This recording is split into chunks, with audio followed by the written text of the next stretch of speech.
welcome into another edition of 3 Up, 3 Down. I am your host, Rob Wong. The Blue Jays set to wrap up their series against the Tampa Bay Rays this afternoon. I'm recording this on Thursday morning as the Blue Jays currently have a 17% chance of winning that final wild card spot. It did drop slightly after their Game 2 loss to the Rays on Wednesday night. The Jesus Sanchez game, I think a lot of people are calling it, and a tough one for him in the outfield last night, first letting that Junior Caminero ball get behind him that bounced for the ground rule double, and then later in the game, the Richie Palacios ball that was just completely misplayed with the bases loaded, allowing runs to score, and the Rays would end up scoring 5 in that frame. Max Scherzer, not too happy about how that went down clearly, but did say post-game he's not trying to point fingers. Sanchez did not speak to reporters, understandably so, but would have been nice for him to at least address the situation and explain his side of the story and what exactly was going on there. I did pose during the game on Twitter that maybe it was a case where John Schneider, who rarely, if ever, I can't remember the last time he benched anyone or sat anyone, would sit Jesus Sanchez after the second one, but that was not the case. He did come out the next inning to hit, and a large part was because the Blue Jays started getting injured. Brett Bateman leaving with right hamstring tightness. He is set to go for an MRI this morning. Maybe already had it as I record this, and we'll find out more information. Didn't seem too serious, but the only reason I brought it up that maybe there could be a benching on the way for Sanchez was because the just lack of concentration seemingly on that play. You know, there's times where you just misjudge a ball and it doesn't go your way. That happens all the time. We see it in every single game around Major League Baseball. But considering what happened after the first one where he bungled that one, you would have thought there would have been a higher level of concentration to make sure he was in tune with what was going on. And that one just seemed to get crossed up with Andres Gimenez. There was no communication. It wasn't as if he was just jogging towards a baseball. I think that would obviously be a little bit different.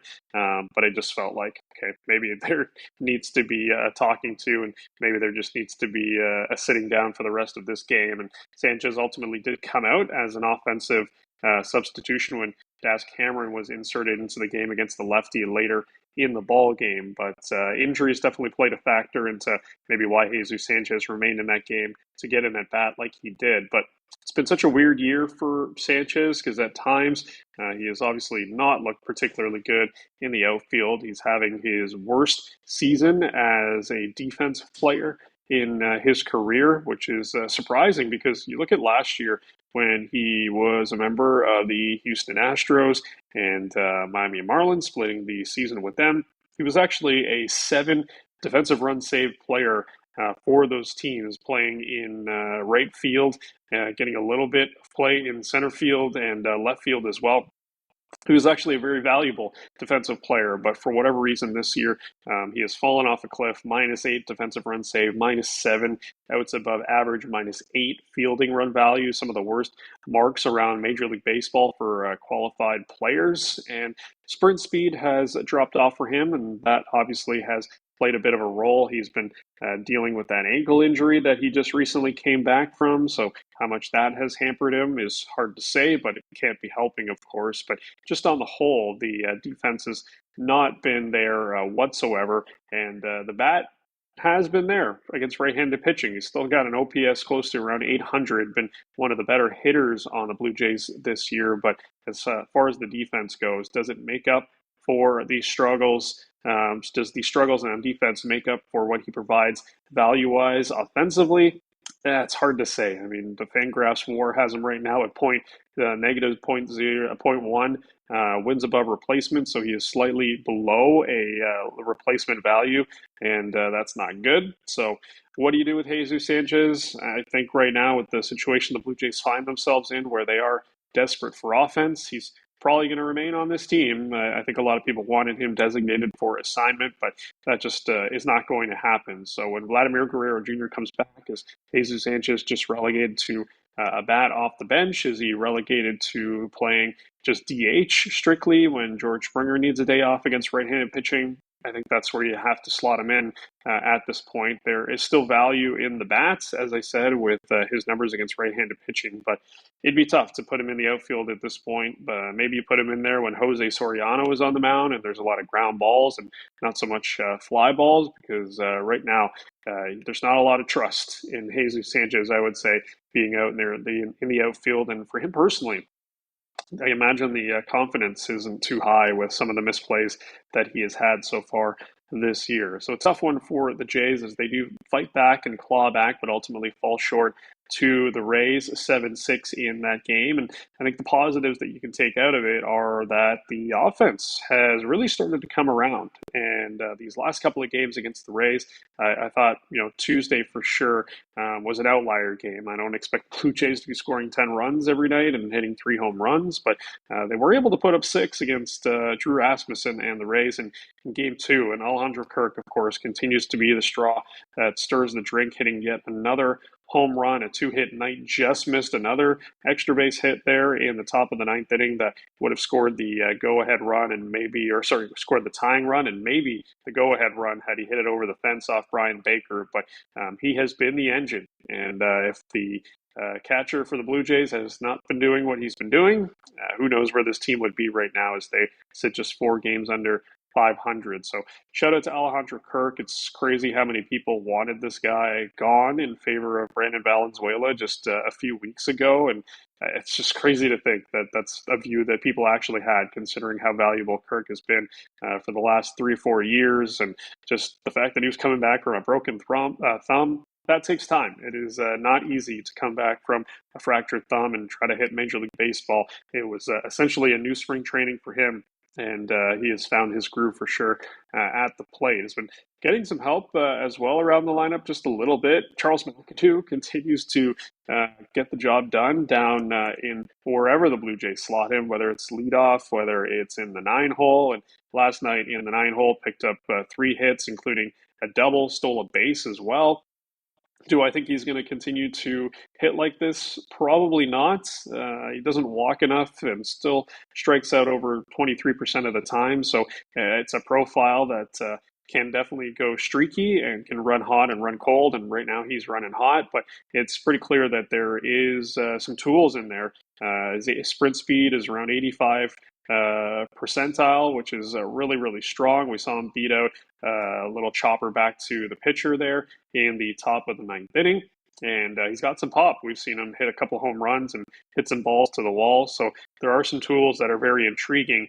As far as his position goes, where does he ultimately land? Because first base, when Vladimir Guerrero Jr. is back, is occupied. Third base with Kazuma Okamoto is occupied when he's going well.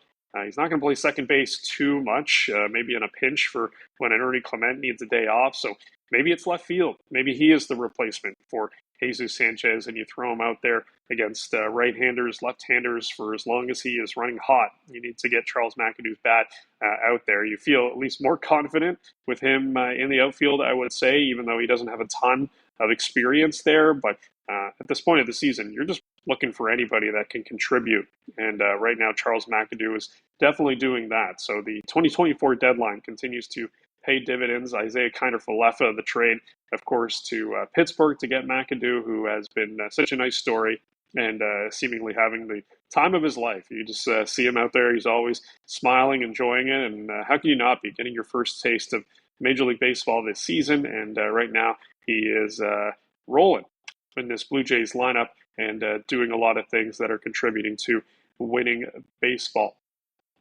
So the series finale today, Shane Bieber will get the start for the Blue Jays, and it's done a little bit better of late. I think everybody's still circling that horrendous start against the Washington Nationals, where he couldn't grip the ball, that may or may not have prevented him from being dealt at the deadline. I'm not sure how much that really played a factor into it. I think teams that were scouting him that night or watching it probably understood that it was a one-off. It wasn't like we could see this coming or anything for Shane Bieber, but good for him to bounce back the last little bit here, including his last start against the Yankees, where he gave up 1 earned run over 6 innings, striking out 5. Previously, though, he got knocked around by the Phillies. So overall, I think 4 of his last 6 starts have been really strong. And if he can keep this up, it's going to be a big boost to this rotation. The Blue Jays, of course, still waiting on Spencer Arrighetti to get back as well as he continues his rehab from that weird foot nerve thing that he's going on to add some depth. And I say all this because Max Scherzer made the start on Wednesday night and wasn't at his best. He had been rolling a little bit, looking pretty decent in some of his recent outings, but on Wednesday against the Rays just could not get a strikeout, could not get a whiff to save his life. A lot of missed locations, a lot of hard contact. Obviously was not done in by the defense of Jesus Sanchez. That did not help things. But I think for Scherzer on a game-to-game basis, on a start-to-start basis, you're still a little concerned about what you're going to get from a 42-year-old. So if Spencer Arrighetti can come in and provide the Blue Jays some innings, you at least feel pretty good about it there. And we'll see what goes on with Shane Bieber in this series finale. But the Blue Jays, like I said, still in the mix, just a game back of the final wild card spot, currently being held by the Minnesota Twins, who, I wrote them off after that sweep against the Phillies, and they go home and they sweep the Atlanta Braves. So who knows what's going on with that team. Jeff Hoffman picking up a save on Wednesday. So the Blue Jays trade with Minnesota is directly hurting their chances, at least for the time being. The Texas Rangers a half game back, and then you've got the Jays, the Guardians and Orioles a game and a half back. It's the Tigers also a game and a half back, and then the Mariners 2.5 back of that final wild card spot. So they were where the Jays were just about a week ago. So it's a tough hill for the Mariners to climb, but they still have a better shot, I think, to win the division at this point.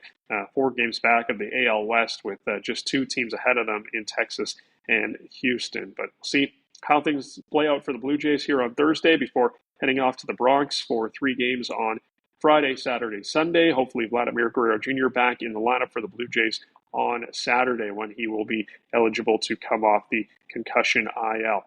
That'll do it for this episode of 3 Up, 3 Down. I'm Rob Wong. You can follow me on Twitter at RobWong34. Follow the show at 3_up_3_DW. And as always, leave a 5-star review on Apple Podcasts and Spotify. It really helps me out and always appreciated. We'll talk to you again coming up next week on another edition of 3 Up, 3 Down.